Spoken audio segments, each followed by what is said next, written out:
Hey, what's up? It's Keisha Nicole, and I'm here with you today because, I love nothing more than empowering women and seeing women in powerful positions. And I have two amazing women here today to tell you about an opportunity right here in our city of Houston. Please welcome, yes, Sergeant Bookman and Sergeant Woodard. Good morning. How are you? Good morning. We're going to start with first you, Sergeant Woodard. You are with the Houston Police Department, and I want you to tell everybody about yourself and how you got into the department. So I came to the Houston Police Department through work. Through college. I went to Grambling State University, got my bachelor's in criminal justice and paralegal studies. Then I went to Texas Southern University, where I obtained my master's in public administration, and I came to the police department after that. I've been here for 13 years and loving every moment of it. Love it, love it. And Sergeant Bookman, how you doing today? I'm good, thank you. How are you? Good. So you're actually not from Houston. You're from California. I am. Working here in Houston now, the Houston Police Department. How did you get all the way here? Okay, so I went to school in Kansas and got my bachelor's degree, and I met my husband there, and he's from Texas, so it brought me to Texas. But yeah, I was a police officer in Oakland, California for a couple of years prior to coming here. Made the jump. I'm excited. Been here 12 years now, and I think it's awesome. I'm having a great time. Okay, so you both know representation is important with women of color in leadership, and it's something that we are seeing a lot more of these days. Before we get started, I wanted to ask you, who are some of them that you all looked up to? Well, as for me, just speaking about women in general, I looked up to my mother. She was a law enforcement officer as well. My stepmother, she was a security guard, which was still in the same vein of protecting people in the community. So first and foremost, they were my role models in coming into this profession. Since I've been here, I feel it's important for you to find people that you can look up to and that can mentor you through the process to help you, to better you, to be a better person.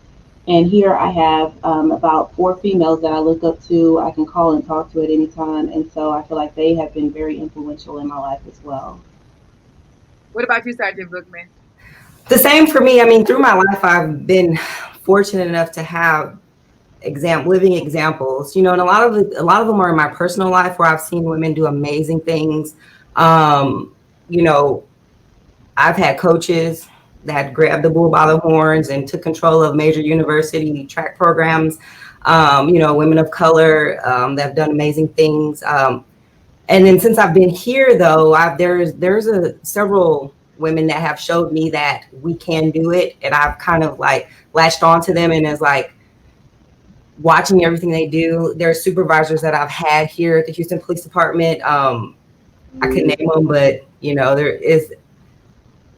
they've done things and brought me along. And so really the people that I look up to most are not famous people. They're people that I've dealt with in life, and they've showed me the real life way that things work. So a ton of females, amazing females in this organization that are doing great things. And now you both know law enforcement is a male-dominant space, okay?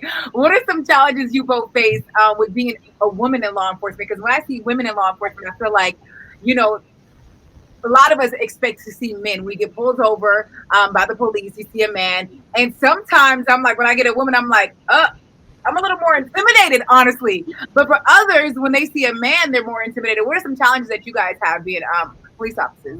Being in law enforcement and being here for so long, one of the things that I've noticed is that people actually respect women that are in law enforcement, those that are out on the street and those that are within. I'd say one of the major challenges for us as women is for people to actually see us as law enforcers and not just someone that they need to open the door for, or treat us like we're not capable of handling the job. But as far as other law enforcement officers, we go through the same training, so we pretty much get treated the same as any other male officers. I think most of that misconception comes from family and other community members. They don't understand, why are you doing that? How can you do that? You're a woman. You don't need to be out there fighting crime. Can you handle yourself? Yeah, I can handle myself. I got it. I was trained just like everybody else. So that's pretty much all I see when I'm out there. I mean, I think to me, there's that physical factor. Men are stronger, bigger, quicker, faster. and law enforcement can be a physical, occupation. And so sometimes as a woman, you have to prove that you're physically capable. Can I run? Can I catch that suspect? Can I run him down? If I catch him, I have to fight him. Can I fight him? Or am I going to use my tools that I've been trained, to use? So I think there's that factor, and that's in society in general, that women are looked at as, not as strong physically. And so I pride myself on trying to go to the gym, work out. I love beating the guys. You know what I'm saying? When we do our PT test, I love running circles around them. But I mean, for me, that's my background with the running and stuff. But I find that kind of a barrier sometimes to the initial perception. And then once they get to know us and they're like, man, this girl got it, So that's a factor. I think that women also carry extra burden when it comes to family and children. So sometimes, we have other things going on outside of work that we have to worry about, like, PTA or, I don't know, whatever else you got going on with your kids, or your husband expects you to do this. So there are some other added aspects just because the way that society is kind of structured, and it's changing, but, we're working our way through it. But I will say that women are more compassionate, and we always see different incidents, and not here in Houston, because I will say that Houston Police Department does a very, very good job when it comes to our community. But when women are in certain situations, I feel like we're a lot more compassionate, like pulling someone over. I'm not gonna say you're gonna let them go, but you're gonna maybe handle it a lot different sometimes than how a man would handle it. What are some situations where you guys were in where you had to be a little more compassionate, maybe on the job?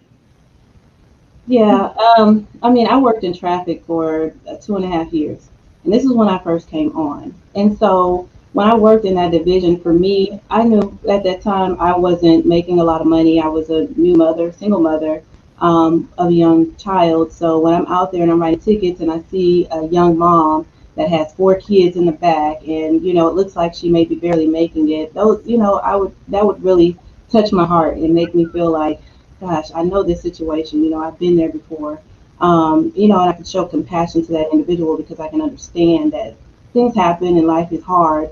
And so you kind of look at things from a personal perspective, more so, especially if you've been in that situation. So that's one of the things that I can say. And also working in mental health, that's one of the things that I really loved to do, was to help others that were in crisis. And for me, I've always had a compassionate heart, regardless.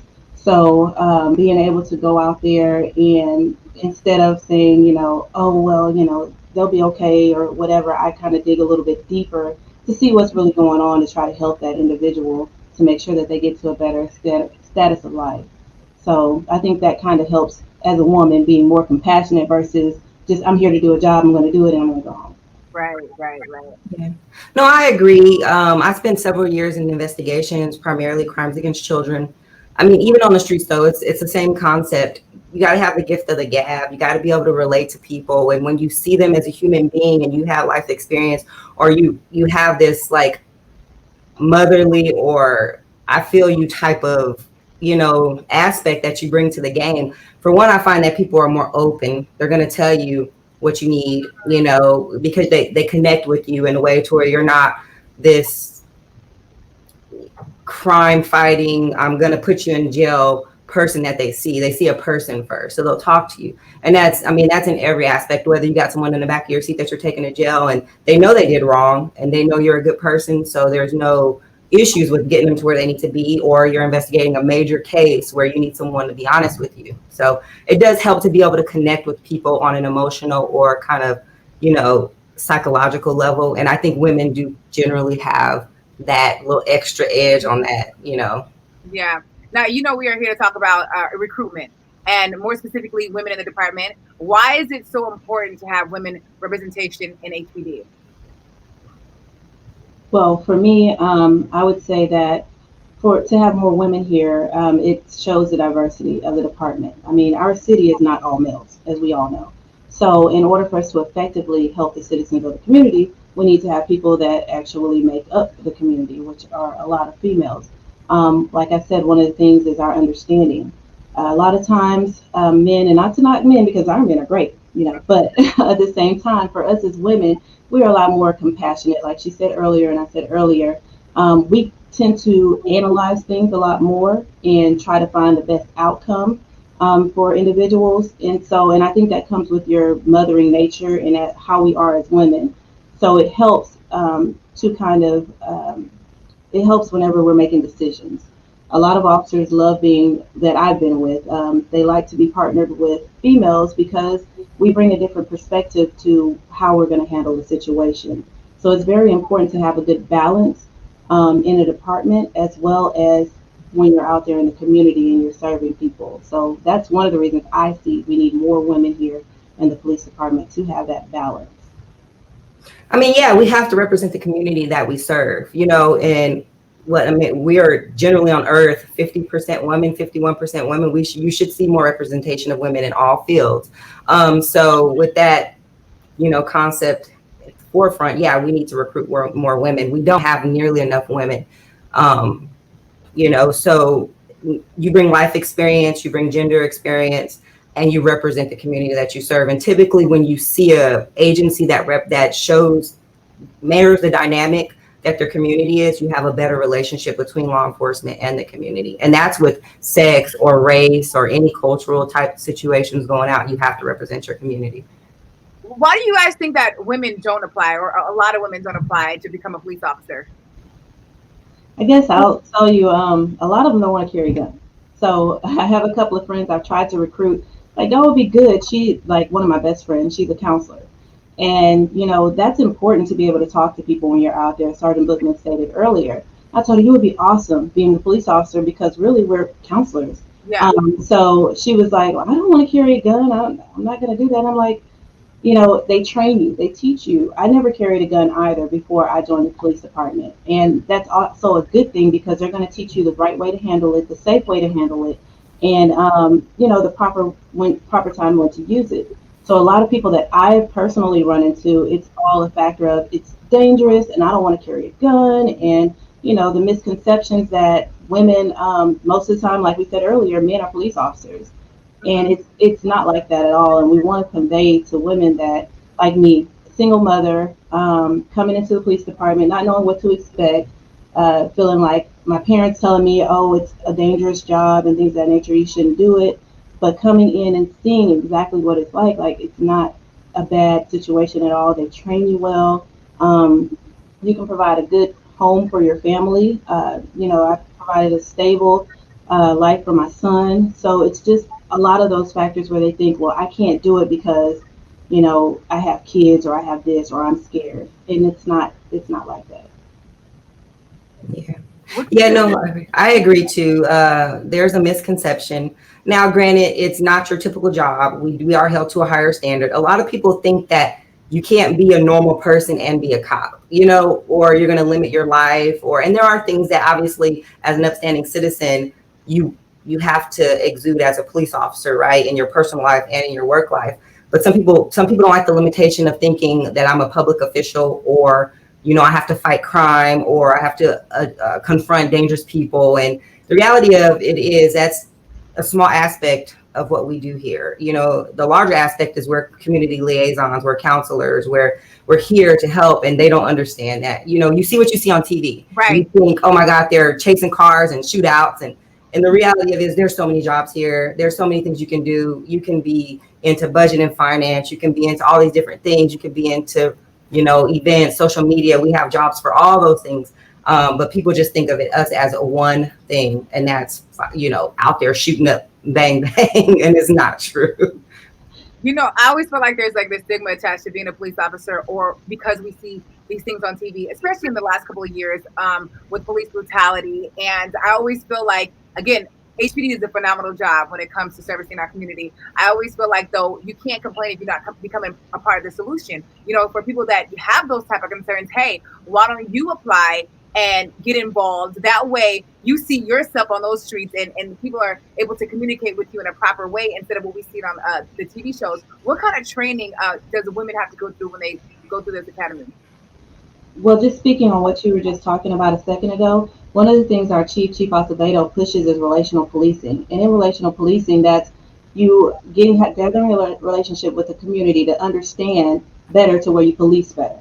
And in that, that's what we try to do as police officers. But it makes it easier if we have people from that community that come and join us to help be that, like you said, be the change within the community. Our slogan is "You can make a difference." And it's true because you know the people that you're dealing with in those communities. You know what their lifestyle is like, things of that nature. So it makes a more effective or efficient police officer, I should say. But in the academy, they do train us. We have every year we take a certain amount of hours of training in order to address some of those issues. Anytime that anything happens in society, we're doing an update. We're training on that to see how we can do better as a department in order to help our community. So a lot of those things, one of the reasons why I think that we are ahead of the game when it comes to that is because our chief, he stays on top of it. And he's going to make sure that we are well prepared to effectively and efficiently serve our community. Yeah. I mean, and not to mention when you first come to the agency and you sign up, you're going to get extensive training on firearms. You're going to get extensive training on, driving a car. You're going to get the academic portion, which is the code of criminal procedure and the penal code and whatever other codes that are relevant. Sometimes we do some civil stuff. You learn all these things in the academy. You're going to do scenario-based training. So they cover every aspect of what is required to hit the streets when you're in field training. So you're going to feel comfortable by the end of that 6 months with the basics of what you need to survive as you build your training, portfolio as your career goes on. But I mean, you're coming out of we take the basic person that has no knowledge of anything, whether it's a firearm or, police procedures, and we put them in an academy. 6 months later, they come out knowing enough to get the job done as a probationary officer. So the department really does do a good job of providing you with the tools that you need to be successful as a police officer. And then you use your personal experiences to further, get in there and help the community and do what you see is in front of you needs to be, fixed or whatever. So. And to my understanding, most of you all start on patrol, right, out in the streets, but there's 45 different opportunities within the police department. Can you talk about some of those opportunities? Yeah, as I stated earlier, patrol is your first assignment. You'll be on there for at least 3 years, 2 to 3 years, depending upon if they have openings. But we have our K9 division. Which is K9 is where you handle the dogs. We have a couple of different areas you can go into. You can look for people, narcotics, or bombs. So that's one of the divisions you go to. We have motorcycles, mounted patrol, which are the horses. You can also go to aviation school through us, or tactical flight school, where you can become a pilot and fly our aircraft. Wow. There are just a lot of different things that you can do within this department. The department is a city run within itself. So whatever you have on the outside, you have here. You have budget and finance. So if you have a degree in accounting, you can go there. Any degree that you can think of can be used in this department. So anything you want to elaborate on, Brooklyn? Yeah, no, I was really surprised when I came around to find the options of like admin positions, planning events. Like I didn't realize that police officers did so much. Being a self-contained kind of organization, we have to do the work. So you could come here and be an expert in social media. You know what I'm saying? Like who thought that a police officer would be working a social media, aspect of, because today and age, that's really big. So we have to keep up. And so I was really surprised to find, I'm thinking, I thought they had civilians that did that. And we do have some, which are people who are non-sworn police officers, but police officers jump in there and we're doing everything to run our agency. And so the reality is like, pretty much even the most, like when you think of cool stuff that police do, you think of the diving team or the narcotics, warrant team, but people don't think of like, well, dang, I can get a law degree and work in the legal department, or I can come here, have law degree, get my law degree while I'm here paid for by the department and go work in a legal department, So there's all these other things that people don't realize. Once you get in and you start getting your feel and you see what's out there, there's a lot. It's more than just what you see, in the media. And what are some of the requirements to apply for a woman that's watching right now? She's like, wait a minute, I didn't know all of this. What are the requirements to apply to become a police officer? Okay. Well, you want to tell them? Yeah, no. So, I mean, you have to have basics to be licensed. There's rules, right? So you'd have to have a high school diploma. You have to have certain criminal record, like arrest records. You can't have like a Class A conviction or community supervision, as well as felonies. You can't have any felony convictions or community supervision. And after that, well, the department requires you to have at least 48 hours of education, but we can waive that if you've had 18 months of active military, or you worked 36 out of the last 48 months you've worked full time. So there's some ways we can get you in. And so those are some of the basic requirements. And there's some like gray area, fine-tuned areas that we would work with you as we look at your profile. But the basics are, you do have to have a high school diploma or GED equivalent. And, you know, either education, military, police, and your criminal record, driving record, we have to look at that, things like that. And what do I hear about you all with these student loans? If someone has student loans, they enter the department and they become a police officer. Is that sort of like something that you all take care of, or how does that work? So there's a new bill going on, Senate bill. Which one was it, Charlotte? Do you remember the Senate bill 16? I can't remember it. But there is a thing where the newer officers will have the opportunity to apply to get their student loans forgiven. Wow. Yeah, so it's on our website, hpdcareer.com. It will be up there. But yeah, there is a new law. Unfortunately, it doesn't work for us old people, but there's some newer officers coming in that, yeah, absolutely, they can get some forgiven. And then also people that come here and want to get an education, don't want to get the loans, you can do it while you're here, you know, so there's all these awesome educational opportunities. And another thing that we offer is the police department pays you for your education. So depending on what level of a degree you have, you can get paid extra money based on that degree level. So I believe it's $150 for a bachelor's every 2 weeks, $250 for a master's, and $350 for a doctorate. So if you have those student loans, at least you have a little bit of extra money that you can put towards that to start paying it off. That's so awesome. You know, I know for me, I love to see people who look like me servicing our communities. I want to know that when I go out, I know they're protecting me and they understand me and where I'm coming from. So for all the women that are watching this right now, looking for an opportunity, this is something that you should really apply for. And as you see these two ladies right here, they do have families. They do have kids. They have a life outside of being a police officer. And it's rewarding. I wanted to ask you, what's one of the most rewarding things about this job for you both? Well, for me is just being able to get out there and meet different people.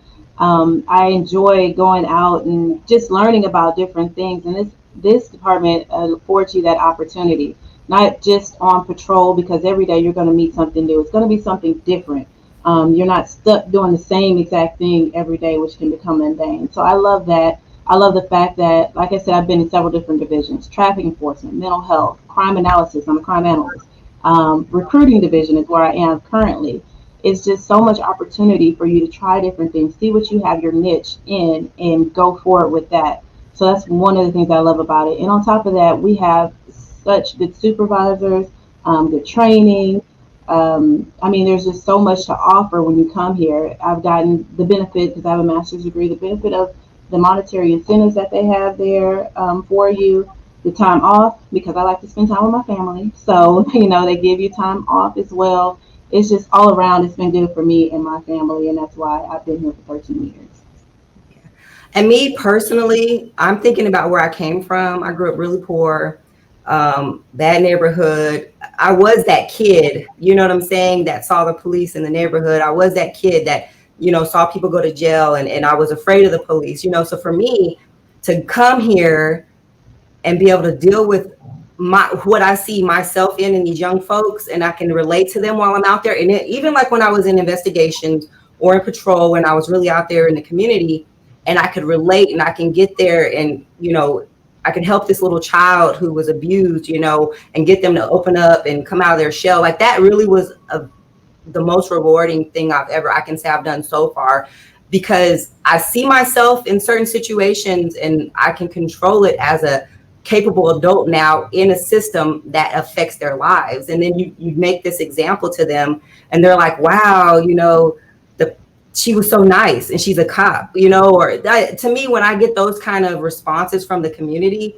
it makes me feel good because we don't have much time on this earth. You know, a lot of us don't do things super beneficial to the world. And I feel like this has been my gift to be able to affect strangers' lives. And so for me, you know, the money's great, the time off is great. And I love that all the aspects that the apartment affords us, but the personal rewards that I've gotten, and I don't know if I'm saying I'm making up for the time, the things that I've experienced as a child, but I guess for me, it's like I saw things, I saw problems. I'm now old enough and able to go in and affect those problems. So for me, that's probably the most rewarding thing, you know. And it sounds like it's like purpose driven for you both. Yeah. Mm-hmm. Yeah, exactly. And anything that you're doing that's serving your purpose is fulfilling, right? Yes, absolutely. Mm-hmm. Yeah. Well, as we wrap up, any other words you want to send out to ladies that are interested in signing up for the police department here in Houston? We need you. You know what I'm saying? Like, I was not a cop one day in the past, and now I am. You know, and it's like that could be you. Wherever you're at this moment, you could be something else later. So don't put up a barrier, you know, into what you can do in the future. Think that you can do it. Take the baby steps towards doing it and do it. And we're here to help you. We're ready. Like, we want you here, you know. I agree. I also feel as though we need women, period. We need more women on this department. And don't, like she said, don't feel like you can't do it. I mentioned earlier, single mother trying to make it, just getting out of college. And we know how a struggle it can be to get out of college and not know what you want to do or where you're going to go or who's going to pick you up.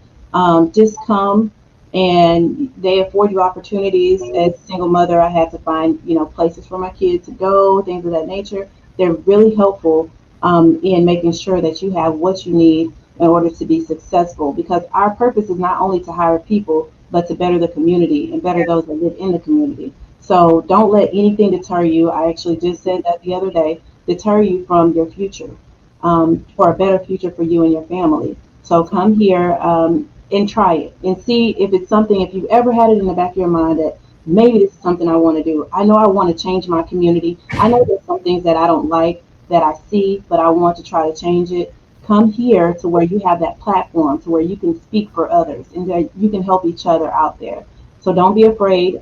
We will help you through the process to make sure that you are successful. The department will help you through the process to make sure that you're successful out there on the street. Well, I appreciate you both, Officer Woodard and Officer Bookman.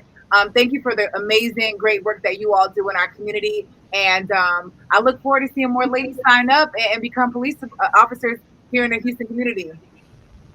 Yes, ma'am. Yeah, great.